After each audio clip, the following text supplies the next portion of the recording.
Hey there, I hope you're having a great day. Today I'm going to do something a little different. I'm going to read from the Moonology Diary 2023 by Yasmin Boland. She also has the Moonology Oracle cards and the Moonology Manifestation Oracle cards. It's coming a bit of a storm outside. I hope it doesn't pick up on the video, but if it does, I apologize. Let's get right into it.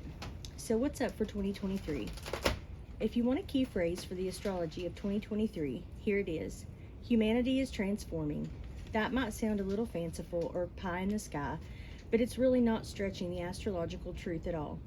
This year, the planets really do support us all, the whole of humanity, in transforming our lives, perhaps forcing us to make these changes we promised ourselves we'd make back in 2020, 2021, and 2022.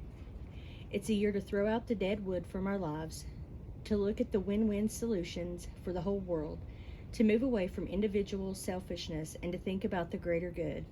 In everything we do as a species, we must start to look for the win-win outcomes. Once again, you might think this sounds like too much, but wait and see. It really is the promise of this year's energies. The big astro headlines of 2023. Here's a quick summary of the astrology that we're going to be dealing with in 2023. Remember, the astrology of the year acts as kind of a backdrop as we do our moon work. We can't really not take it into account. Also note that all the main outer planetary action takes place between January and June. The energies will be rising just beforehand and fading out afterwards. Here's a bit more detail about each of these power dates. March 7th, Saturn moves into Pisces. Get disciplined in your spiritual practice. The massive planet Saturn changes signs and moves into Pisces. It's always big news when Saturn changes signs, which it only does about once every 2 years. Saturn is the planet of karma and lessons, so whenever he changes signs, it's as though we start to play out and get lessons for a whole new part of our life. March 12th. Jupiter meets Chiron. There is so much healing in the air. The planet of good luck and good things, Jupiter, meets the planetoid of healing, Chiron. Not all astrologers work with Chiron's medicine, but in the interest of keeping things balanced as I outline the energies of the year ahead, this is a really positive one. There is a lot of room for healing if we play our Chiron cards right. 23rd of March. Pluto moves into Aquarius. Humanity can transform. This is probably the biggest astrological event of the year. The planet of power and passion, Pluto, is changing signs and moving into the sign of Aquarius. To put this in perspective, the last transit of Pluto in Aquarius began in 1778. One of Pluto's symbols is the crucible. It's heat and volcanoes and transformation. It's tangible, intangible, and psychological, and all about the cycle of life, death, and rebirth. That's the world humanity has in store for this year. Why humanity? Because Pluto will be exploding in Aquarius, which is the sign of humanity. Since 2008, Pluto has been in Capricorn, the sign of, among other things, business. And indeed, we've seen businesses and even the way we do business transform since 2008. So let's hope Pluto in Aquarius will be about burning away the past. It's time to detox, a very Pluto word, humanity. It's purge or perish time. Purge and perish are also Pluto words. I told you it's intense. On a personal level, the best question to ask yourself as you read this, where in my life do I need a detox? Note that Pluto will be in and out of Capricorn and Aquarius between now and November 24th, 2024. But this is the beginning of that phase. 16th of May, Jupiter moves into Taurus. Very promising for the planet's finances.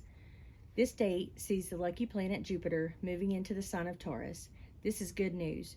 Taurus is the sign associated with sensuality and all things natural, as well as with money and Wall Street. Jupiter is the good luck planet that amplifies. Having Jupiter in Taurus definitely sounds like one of the most assuredly positive aspects in the first half of 2023. Whereas the past few years saw many people and businesses struggle, now there is a positive outlook. 18th of May, Jupiter clashes with Pluto. Don't pay the ferryman. Unfortunately, the first thing Jupiter does as it moves into Taurus is clash with Pluto. Hopefully, this just takes us one step further away from the pandemic. Why? Because the pandemic, more or less, took over the world under a Jupiter-Pluto meeting in 2020. June 11th, Pluto moves into Capricorn. Last chances to implement the lessons from 2008 to the present day. June 11th, Pluto is retrograding back into Capricorn. This will be Pluto's last hurrah in this sign, a cycle that started back in 2008. That cycle has been about stripping the business world back, cutting fat, changing the way governments work, and increasing the emphasis on professional ethics. Pluto will remain in Capricorn for this final fling until January 2024. June 19th, 2023. Jupiter harmonizes with Saturn. Hard work leads to growth. Just when you thought it was going to be all drama and challenges in 2023, along comes a lovely and harmonious alignment between Jupiter and Saturn. This is the last major planetary alignment of the outer planets, the slower moving Jupiter, Saturn, Uranus, Neptune, and Pluto, and a rather positive note to end on. When the outer planets are aligning, life can often be very challenging, but the absence of any major alignments in the second half of 2023 suggests we should all be a little less stressed. But it's a bit weird too not to have any major alignments until April 2023. In other words, for 10 months. The good news is that if you imagine astrology as the music of the spheres, the hum in the background between various outer planets during that time is harmonious. Okay, the planetary retrogrades for the year. Mercury retrograde. This year, 2023, begins and ends with a Mercury retrograde cycle. This is the time to double check everything and an opportunity for second chances. It's a time to rethink, revisit, and review, and also when communications can go haywire. Yasmin Boland has some free Mercury retrograde freebies at www.moonmessages.com/Mercury free. So the Mercury retrogrades for 2023 are 18th of January, Mercury retrograde in Capricorn ends. April 21st, Mercury retrograde in Taurus begins. May 15th, Mercury retrograde in Taurus ends. August 23rd, Mercury retrograde in Virgo begins, and it ends on September 15th. And December 13th, 2023, Mercury retrograde in Capricorn begins. Venus retrograde. Exceptionally, Venus, the planet of love and abundance, goes into retrograde in 2023. This only happens about once in every 18 months. It's a time you can feel a little detached from your partner, but also a good time to reevaluate who really matters to you and what you really value. July 23rd, Venus goes retrograde in Leo, and September 4th, Venus in Leo retrograde ends.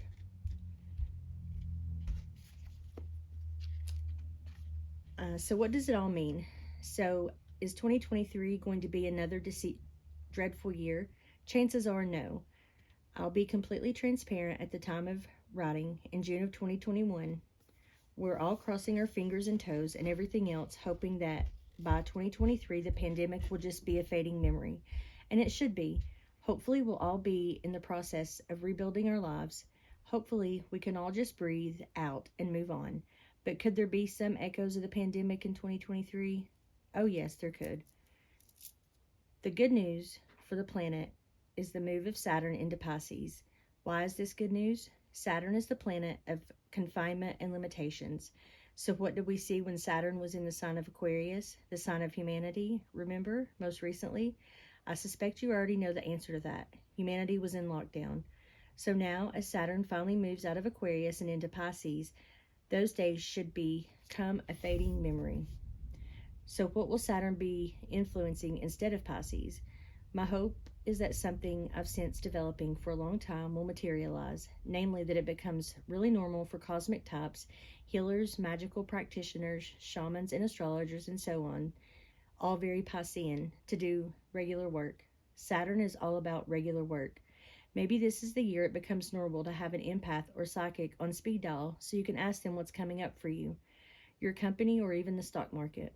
And because every event is said to have an equal or opposite reaction, it could also be the year that powers that be, red government, start to clamp down on people making false claims about what they can and can't do in terms of healing and so on. Both would seem to be a good thing. Saturn is also the planet of learning, and in Pisces, it's a safe bet that we can learn more about the wonders of the numinous. Think proper studies into the benefits of meditation, and maybe even decent investigations into the mind-body connections.